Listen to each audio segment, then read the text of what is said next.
কিন্তু এখন চারটা বাচ্চা নিয়ে আগুন দিব, যেরকম আমাদের অত্যাচার করতেছে ওগুলি দায়িত্ব থাকবে।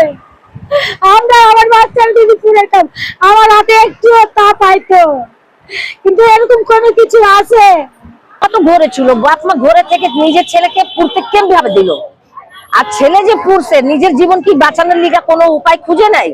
ওর ঘর একটু, এই ঘরটা মনে করে একবারে সাজানো আছে, ছেলেটা যেখানে পুড়াইছে সেখানে ছাদটা একটু পলিটা জ্বলছে। ছেলে জীবন বাঁচানোর লিগা নিজের ঘর থেকে পরের ঘরে গিয়া শরীরে পানি ঢালছে। তো চিন্তা করে দেখেন ওরা কিভাবে জ্বালাইছে ছেলেকে, আর কতক্ষণ জ্বালাইছে যে ছেলেটা একবারে রাত হয়ে গেল। 3 দিনের ভিতরে ছেলেটা দুনিয়া ছেড়ে দিল। এটা আমার গলা ধরে নিছে, আমার কোলে বাচ্চা। এই কাজটা কোন আবার বলতেছে কি তুই মজমা করতে এমন কখন বিশ্বের ভাষা আমাকে গালি দিতেছে, আমাকে মারতেছে। ওনার কি হয় সেটা তো আমি চিনি না, ওনার বোন হয় না কি হয় জানি না সেটা তো, কিন্তু উনি নিজের সন্তানকে মায়েরা খাইছে, এখন নিজের সন্তানকে মায়েরা মানছে। এটার জন্য বলতেছে যে এটা এখন যদি বিচার না হয় তো নেক্সট টাইমে বিচারটা কোনোদিন হবে না। এখন ওনার পোলা মরছে মাত্র 10টা মিনিট হয় নাই, দুবার আত্মহত্যা করছে। এটা একেবারে ভুল।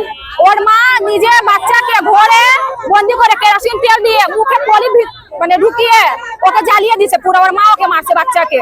বাচ্চার যে বাসাটা তার 2 গলি পরে আমার বাসা, আমার যে বাসা, আমার বাসার সামনে একটা 2 তলা বিল্ডিং তৈরি হইতেছে। ওইটা ছাদের উপরে অনেকটা বাচ্চারা যখন খেলাধুলা করতেছে তখন দেখতে পারছে যে মনে করেন ছেলেরা নিজের ছেলেকে নিজের মা বাবা পিটাইতেছে। তার কিছুক্ষণের মধ্যে দেখলো যে দরজাটা বন্ধ হওয়ার পরে তারপরে দেখলে যে ঘরের ভিতরে আগুন যে দেখছে তখন গেট খুলে ছেলেটা পালাইলো, বুঝছেন? এখন যে আপনার এত কথা যে শুনলেন, এই কথার মধ্যে কি বোঝা যাইতেছে যে মা বাবাই তাকে আগুন লাগাই দিছে। এটা মনে করেন সামান্য 1100 টাকা ঘরের থেকে না জিজ্ঞাসা করে নেওয়ার জন্য মা বাবা নিজের হাতে ছেলেটাকে মুখের ভিতরে পলি দিয়ে আগুন লাগাইছে। এটা সকল এলাকাবাসী জানে, এটা শুধু আমাদের না, সকল এলাকাবাসী জানে। মা বাবা কোথায় আছে? মা বাবা এলাকায় ছিল, এখন আমরা দেখতে পারতেছি না ওনারা কোথায় আছে।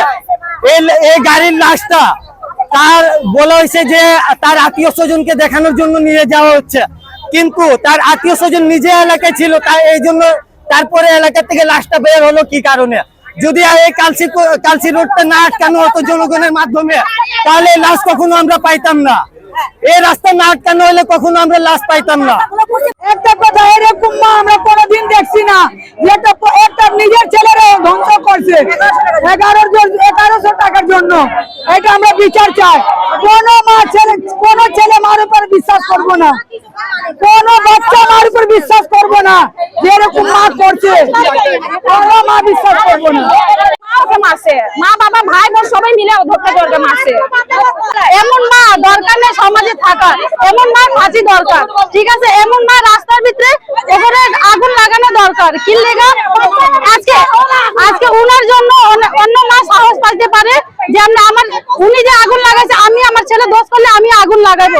উনার জন্য আজকে অনেক মা আজকে প্রতিবাদ করতে পারে। কি লেগা এটা প্রতিবাদ হওয়ার অনেক দরকার আছে।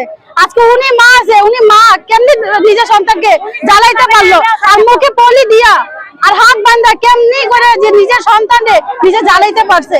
আজকে উনার মারে আমরা সবাই মিলে শাস্তি চাই।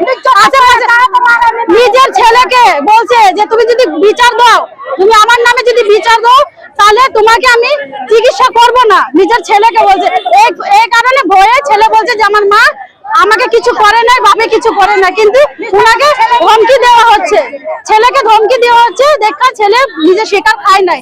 এগুলা মাকে আমরা সমাজে চাই না। আপনারা কি বিচার দিলেন আপনারা? আমি তো ছিলাম না, আমি আমার শ্বশুর বাড়ি ছিলাম। যা শুনলাম মেডিকেলে আমার বাবার 1700 টাকা ছিল ঘরে, মানে ওর আগে অনেক নিজের আত্মহত্যা করার চেষ্টা করছে। আমার ভাই 2 বার ফাঁসি দিছে, একবার এই যে লের তুতিয়া খাইছে। আর হ্যাঁ সব মিথ্যা। তো আপনারা জিগাইছে, আমার ফ্যামিলির জিগাইতে আমি কইতাছি না, আমার ফ্যামিলির কথা বলবেন। তা আমার মাঝখানে আপনি কেন বলতেছেন?